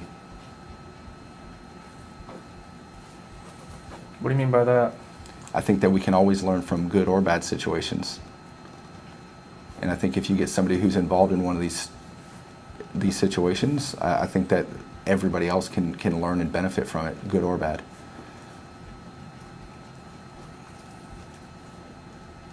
What do you think the lesson should be learned from the Sallyport incident? So for me, it's I think training is paramount. You've got to continue to train. I don't think it's you asked about size. If I'm not mistaken, I think he only outweighed her by like 6 pounds, whether he was taller or not. So environmental factors as far as use of force goes, you know, sex comes into play. Anytime in the 20 years that I've been a police officer, the most uncomfortable times of using force has been against a female, because I was raised you don't put your hands on a woman. So you tend to go a little lighter on a female than you would a male, because I was raised that way. And I think a lot of males that we encounter with the Jacksonville Sheriff's Office are too. Because if they had a history of domestic violence, they wouldn't be in our program. And I also see, like, when you're encountering a smaller framed individual, that again, its size doesn't matter to an extent, because you are going softer because you're worried about the injury, so you're not using the amount of force you properly should quicker to take them into custody, so it's not a prolonged event. Okay. You said that training is paramount. It is. Did Officer Borsati follow his training in the Sallyport? Well, again, so she kicked at him. He could have, those strikes that what part? What part? At any point during the Sallyport incident, did Officer Borsati fail to follow his training? Yes. Which part? We've never taught putting a purse in somebody's handcuffs. I'm sorry? Like interlacing a purse in somebody's hands when they're restrained, that's never been taught. Okay. Is that the only way that Officer Borsati failed to follow his And training? again, it's if he felt those, once she was restrained, which again, you can display active physical resistance if you're in handcuffs. We show videos of that. If she kicked at him, he could use a strike or whatever force was necessary, but if you look at the video, when he strikes her, she's against the wall. There's no more strikes being given on her end. So the force should have stopped as soon as she quit striking. So, is it your opinion that Officer Borsati failed to follow his training at the Sallyport? Yes.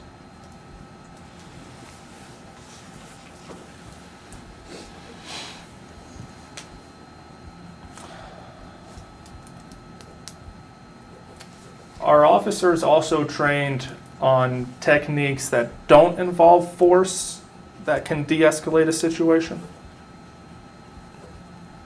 Techniques, as far as? Sure. I mean, is there any sort of de-escalation techniques that officers are taught that don't involve using physical force? They do. Officers do get de-escalation training. Okay. As a matter of policy, are officers supposed to de-escalate the situation? If it's safe to do so. Okay. Based on your review of the video, would you say that it would have been safe for Officer Borsati to attempt to de-escalate the situation at Sallyport? As I said earlier, I think that there's some things that could have been done different. Is that a yes? Yes. Okay. What are some of the techniques Officer Borsati could have used to de-escalate the situation at Sallyport? He should have put her on her knees, should have kept her in the back of the car, kept her in a hobble, or she's still being violent. If you have to tar her, put her in a total appendage restraint. Anything else? I mean, sir, it's, again, I don't know. We can casual conversation. I don't know what all you're looking for. And like I said before, you could have her sit on her feet so then she's not moving around, she's not swinging her purse.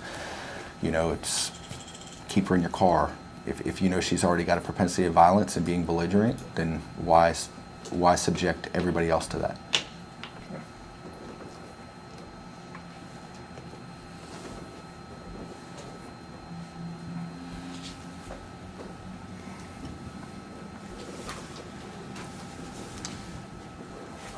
Based on your review of the video and the review of the reports authored in this case, do you know if at any point in time Officer Borisati attempted to de-escalate the situation at this Sally Port prior to striking her? Sorry, I'd have to read it. I know just from watching the video, multiple, he told her to go stand over there. I mean, that's why he's trying to speak to the correctional officer behind the glass at the back door of the jail. But as far as like specific de-escalation techniques, sir, I can't answer that without reviewing. What would you like to review? I mean, whatever I'd have to read. I mean, if he specifically said it, I don't remember or recall if he specifically stated that he attempted to de-escalate the situation with her at any one of his reports. Is he required to attempt to de-escalate the situation? Well, we'd always like to de-escalate. Nobody, I don't think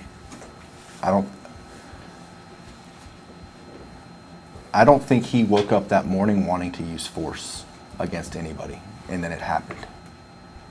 So, of course, our job, if we showed up, I mean, our de-escalation, our physical presence is where it starts. Then our verbal commands, that's all forms of de-escalation. It's trying to gain compliance through our presence being there. If we have to speak more sternly, then we do so. And then if they continue to show active physical resistance, then we can go into counter moves, countermeasures, strikes, things of that nature. Okay. But I think if there's an opportunity, then you should always de-escalate.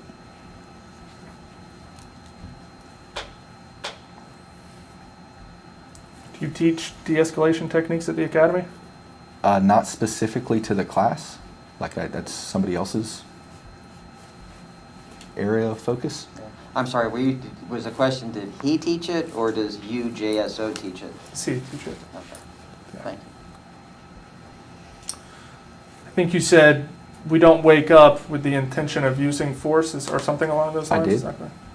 Okay. Paraphrase. I mean, I don't remember the exact quote, but... Sure, something along those lines. That's right. So, okay. If an officer has shown that he's willing to use force on a particular arrestee or suspect, is he more likely or less likely to engage in the use of force with that same suspect again? Hold on, say that again? Sure. If an officer has engaged in the use of force incident with a suspect or arrestee, is he more or less likely to engage in additional use of force incidents with that same arrestee? I'd have no, I don't have statistics or anything like that would prove one way or the other. Sorry. Okay, that's fine.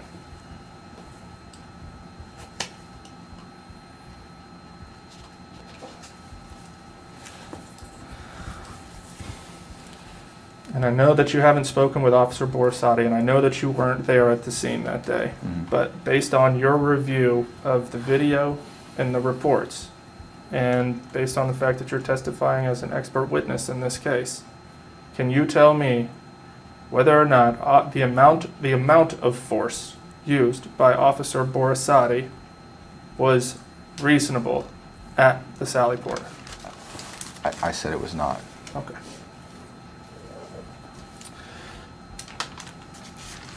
Same question as it relates to the Scores parking lot. Okay.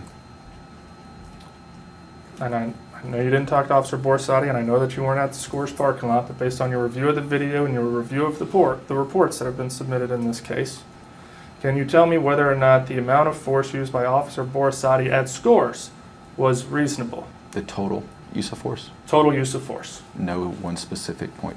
Total use of force. Was it reasonable under the totality of the circumstances? So, like I stated earlier, with the exception of attempting to slam her head on the concrete, it was reasonable. That act was unreasonable in my opinion. Okay. So is that a no? Right. It was not reasonable. The amount of force that Officer Borisati used at Scores was not reasonable. The total amount of force, like the totality of that specific incident, was that specific act of him, like if he would have never attempted to push her head on the concrete and he delivered 2 more strikes or 3 more strikes as opposed to attempting to get her head down, and again, reading his explanation, I now understand on what his rationale was behind putting her head down to try to get her hand. But those additional strikes would not have made it unreasonable. It was the act that, again, is that what we train? We don't train to attempt to hit somebody's head on concrete in a non-deadly force situation. Okay. So that would be unreasonable then? That's right, yes. Okay. And why does that matter that the amount of force used at both locations was unreasonable? Objection to form. Does it violate JSO policy if the amount of force used is unreasonable? We to be in compliance with JSO, with Florida State statute, with our training, we teach, and we only will teach, using force that is reasonable and necessary to overcome resistance. And Officer Borisati did not use force that was reasonable to overcome resistance. Is that correct? That's right. At both locations? At times, yes.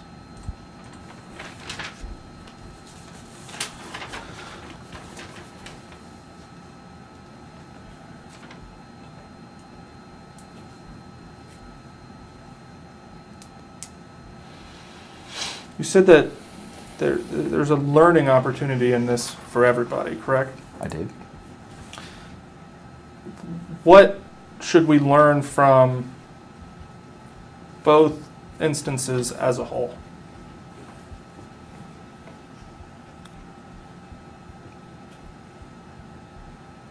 To use a force that's reasonable to overcome resistance. To use a force that's reasonable to overcome the resistance. To stick to your current training practices. To follow your training? To seek out additional training.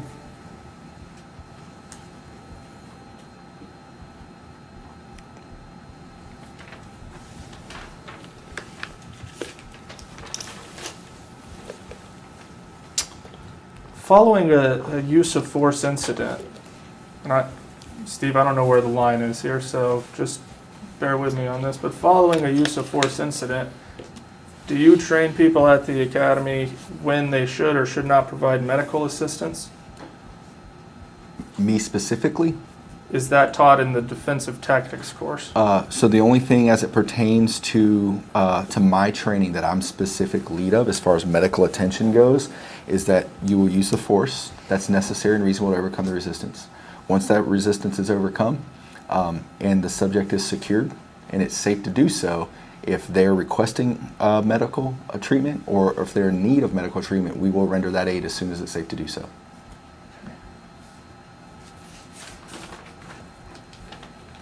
Do you know if Ms. Martinez was provided medical aid after the Scores incident? Only because I read that she was not, as far as I can recall. To answer, no, I don't know. 100% with absolute certainty. Okay. Do you know if Ms. Martinez ever received any medical treatment following any incident? From what I recall upon reading one of the reports, and I can't remember which one it was, I believe JFRD, Jacksonville Fire Rescue Department, responded to the back door of the PTDF.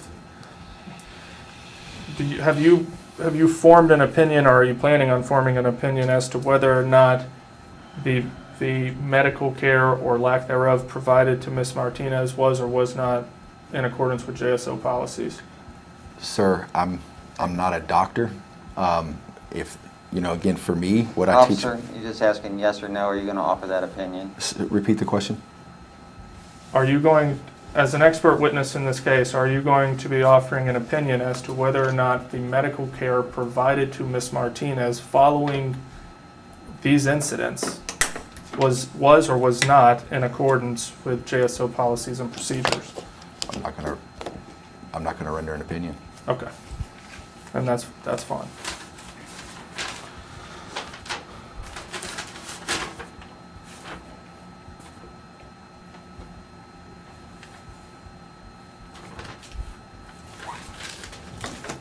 Okay. I'm going to play a little bit more of this video, just about 5 minutes of it. And I've got some questions for you, and I'll pause them and ask them as we go, okay? No, ma'am. Okay. let's move on to incident 2, and that incident occurred in the Sally Port of the pretrial detention facility. At that point, Martinez was handcuffed and awaiting entry inside the facility. During that video, the incident starts, at the time on the video, it appears that the incident starts at 1:35:21 as Martinez is walking or encroaching on the area where the officers are submitting paperwork into the COs that are inside the window who are starting the booking process. Is that what you observed? That is correct. You said 1 hour, 35 minutes, 21 seconds. Yes. Yes, ma'am. And that is not the actual time on the video, but it's the actual time of the recording. Does that make sense? Okay, so it's not the time stamp, meaning 7 p.m. or a.m. Yes. It's the running time on the video. The running time. Thank you. So what did you observe after Martinez begins to encroach on the officers that are standing there, Borsade being one of them? I observed her. Well, can we go prior to that time? Sure. So, for whatever reason, and it's something that we don't teach, but her purse was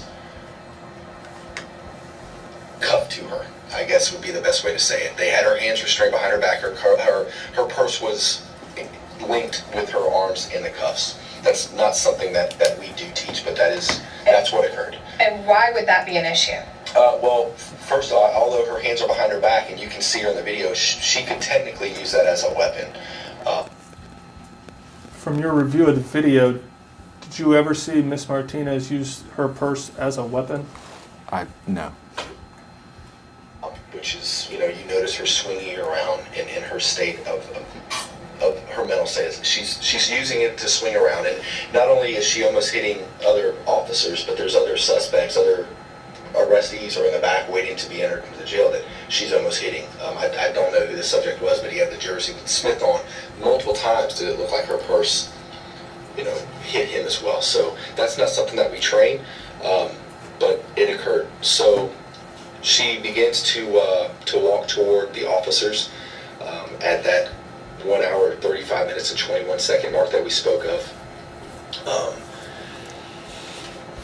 That's when Borsade, is that right? Yes. He engages, he grabs her, he pushes like, hey, you don't need to come over here. He begins to push her back by the Sally Port door. As he is doing that, he attempts to push her and restrain her against the wall, which, again, there's no issues with force there. He's trying to restrain her. Maybe a better option would be have her go to her knees, put her knees together, sit back on her feet. Well, now she can't swing the purse, and she can't, what ended up happening, her kicking him, or attempting to kick him. So at about the 27 mark, 1 hour, 35 minutes, 27 seconds, I believe is when it was, she kicks him, or attempts to kick him numerous times, and then he begins to strike her. Do you know if Miss Martinez actually made contact with Officer Borsade when she kicked him or not? From personal knowledge or just from what I've read? Either. It was stated from his report that the second kick struck him. Numerous times. I don't have the count on my notes. Okay. So what we observe is him, her kicking him approximately 2 times, maybe 3. It's unclear whether she makes contact with his body. Correct. And then he strikes her approximately 2 to 3 times in the upper torso. It's a bad camera angle, so we can't really observe exactly where those strikes were delivered. Right. Was it 2 or 3? We can watch it again and get a correct count. And that whole incident takes approximately 3 to 4 seconds. 3 to 4 seconds. Agreed. Okay. So in that 3 to 4 second time period, okay, so you have a handcuffed suspect who's pushed against a wall with their front facing the officer, yes, giving them the ability to kick, correct, which she did. At that point, the suspect was handcuffed inside a facility. That would you consider the strikes delivered at that point to be appropriate use of force?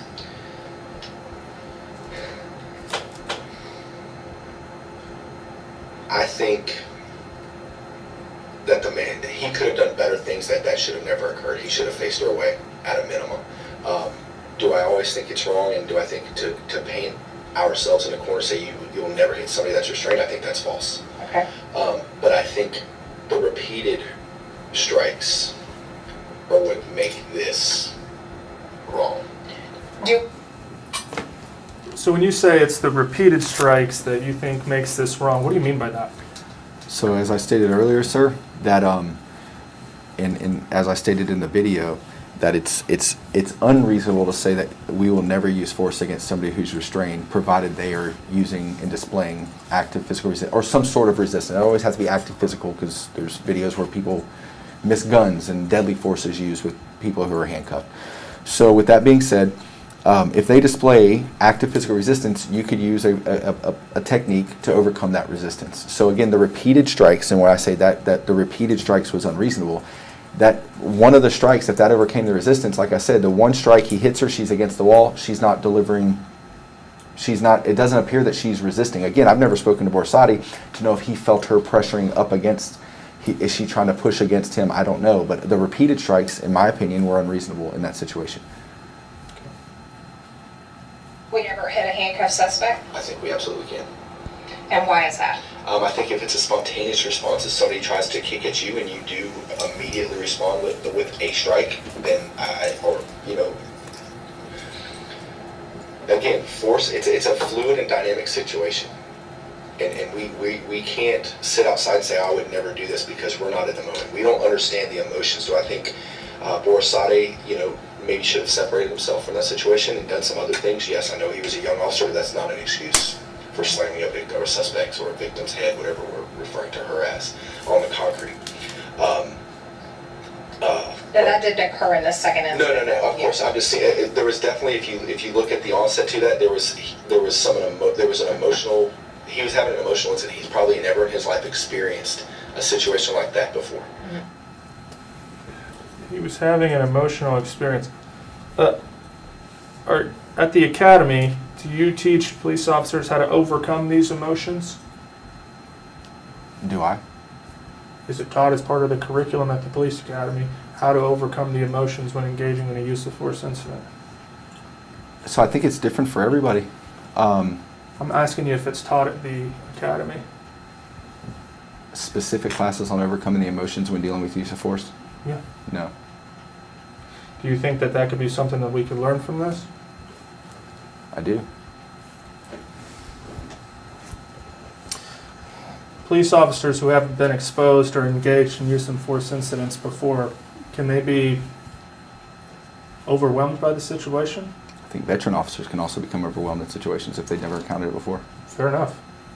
Is it fair to say that emotions can run high in these use of force incidents? I think reasonable is a better word than fair. Okay. Okay. What do you mean by that? I don't think, like, we get, is it fair? I don't think it's when you start talking about fair, I don't think a lot of life is fair, but it's what you're dealt with, so we deal with what we have. So I think it's... Okay. Do you think that Officer Borsati's emotions factored into his decision to use force against Ms. Martinez? I do. I'm sorry, I didn't catch your answer. Do I personally think he was emotional in this? Yes. I do. And do you think that his emotions impacted his decision on whether or not to use force? Object to form. Possibly.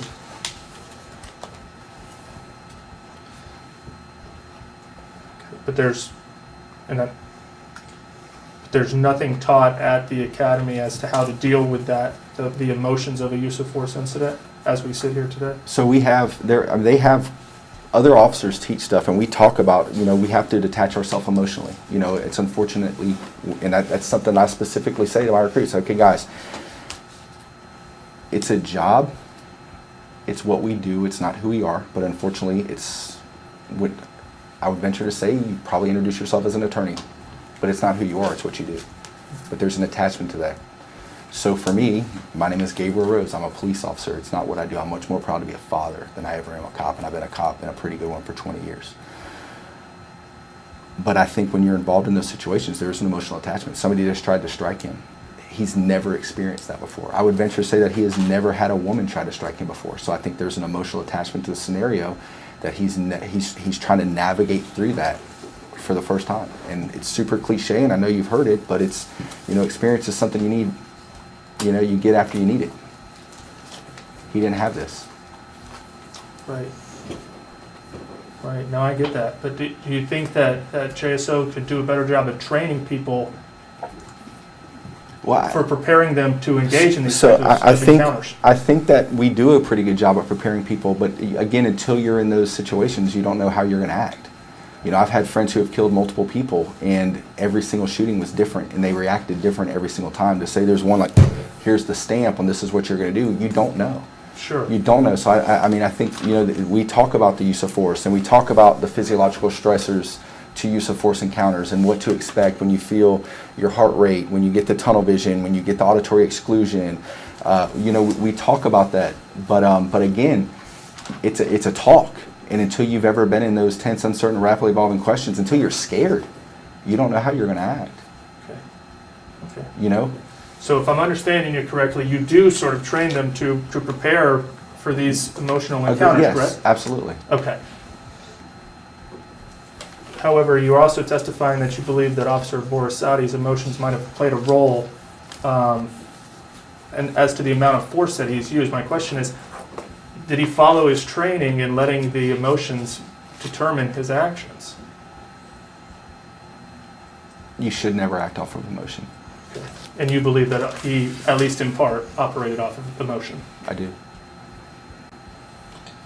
And I think just the snowball effect upon that, I think with the lack of experience that he had, because he was a young officer, he was a young man, I think he was probably overwhelmed, and that's what led to this.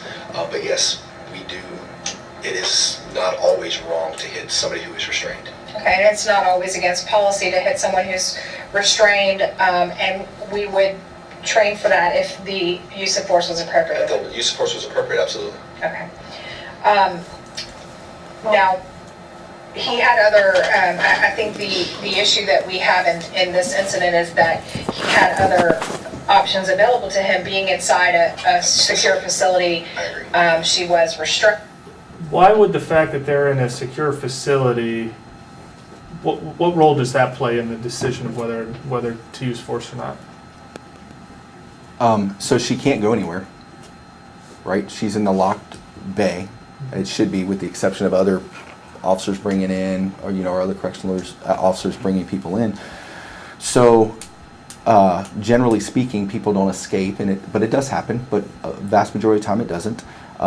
If we were to tar somebody or hobble somebody on the street, you were to immediately go to the back door of the jail for monitoring, because we want to make sure they're being monitored.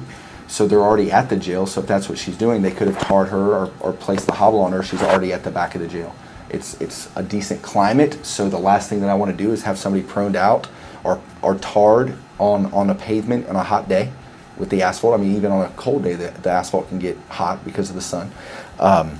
So that's what I'm speaking of, that she's back there. So, I mean, there would be nothing wrong if we were to tar her and then turn her on her side in the recovery position and wait for the correctional officers to take her inside, because there would be no risk for like secondary injury from the concrete being too hot, things of that nature. And was her kicking him something that we would not address? Absolutely, we would address it. However, in this situation, do you believe that his use of force was within our policy and training? With the strikes that were rendered after the kick, the repeated the strikes, I don't think so. Okay. And that's consistent with your testimony today? That's right. I don't have any further questions.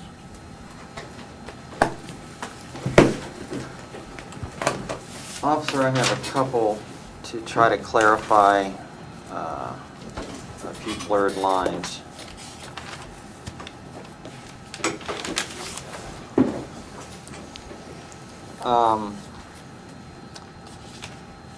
First of all, with respect to the strikes that Borisati administered at Scores, Yes, sir. were you able to determine from looking at the video and reading other materials and reading Borisati's deposition what the purpose of those strikes was? I do. I was. Explain to us what your opinion is of the purpose of Borisati using the strikes at Score. He was trying to get her right hand behind her back and secure it, so he was using those as distraction techniques. We target large muscle masses to gain control of the limb so we can put the limb in handcuff. And considering that Vickery already had her left hand restrained, Borisati was trying to get her right hand behind her back, and he was using those as distractions to overcome that, her being under her head. Now, we've looked at the Scores video several times today. Yes.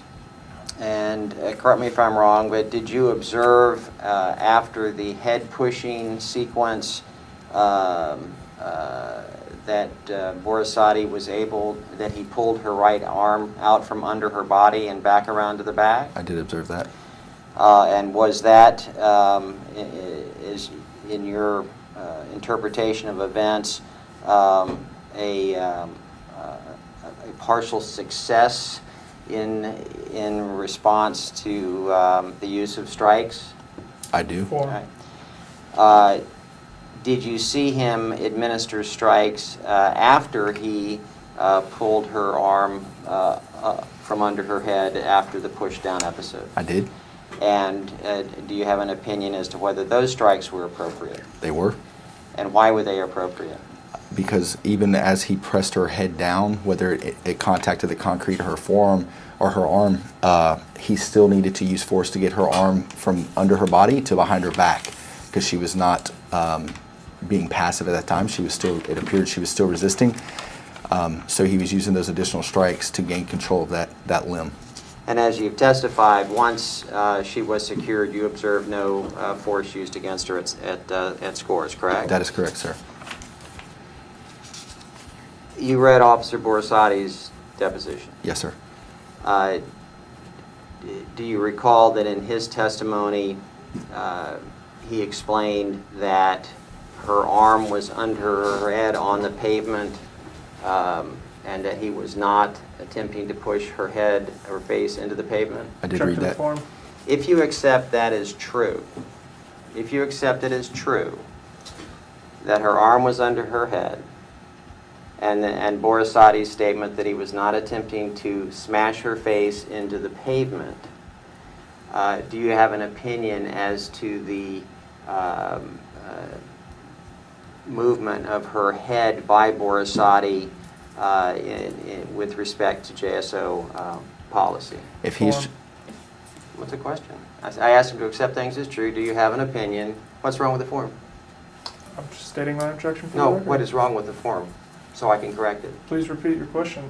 All right. Okay, off the top of my head. If you accept as true Borisati's testimony that Martinez's right arm... Characterize his testimony. I'll tell you what, I'll let Paul finish up on that point. Well, I don't have the deposition in front of me. Why don't you tell me, Kirby, what you think Borisati testified to with respect to her arm under her head?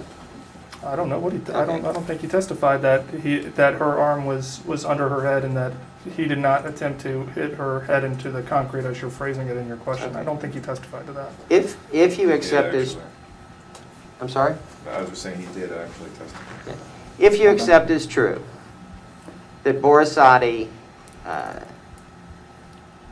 if you accept as true his account that he was not attempting to smash Martinez's face into the pavement, do you have an opinion as to his use of the effort to move her head in attempting to get her under control?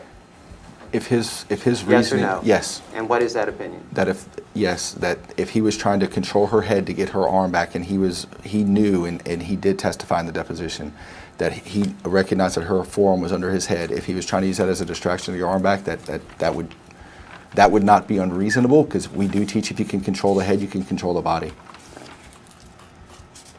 5 minutes left on media.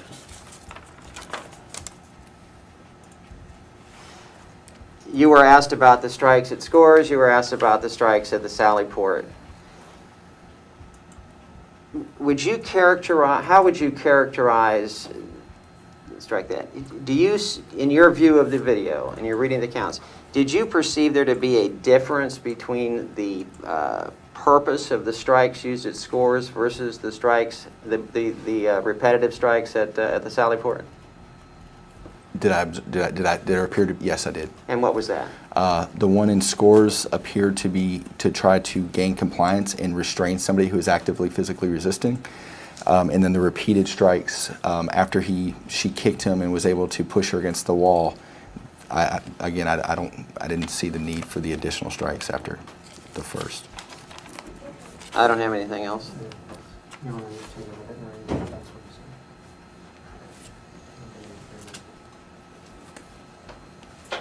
All right, I'm reading from page 69 of Borisati's deposition. Question by Mr. Phillips. Where did you strike her and how many times? Answer. I don't recall the amount of times, but I know I struck her in the lower back, right side area, and I know that I pushed her head down on top of her arm in an attempt to get her arm loose that was under her. If you accept that as true, was there anything wrong with what Borisati did with respect to Martinez's head at Scores? No, sir. Nothing else. Paul? Do you have any independent evidence or any knowledge as to whether or not Miss Martinez's head actually struck the concrete? I have nothing. I have no other questions. I have a few. Yeah, I've got about 3 minutes left on video. Go ahead and change that media out. Maybe not. Earlier you were asked if you knew whether Ms. Martinez was armed in the Scores parking lot. Are you aware that while Officer Vickery and Borisati were struggling with her while she was on the ground, she had a single handcuff attached to her left arm? I do. I did read that. Can a single handcuff attached to a suspect be considered a weapon? 100%. So, in fact, was Ms. Martinez armed? With the handcuff, she would be.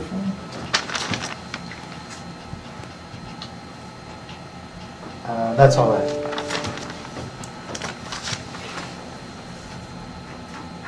In the Scores parking lot, did you see Miss Martinez swinging around a cuff in an attempt to use it as a weapon?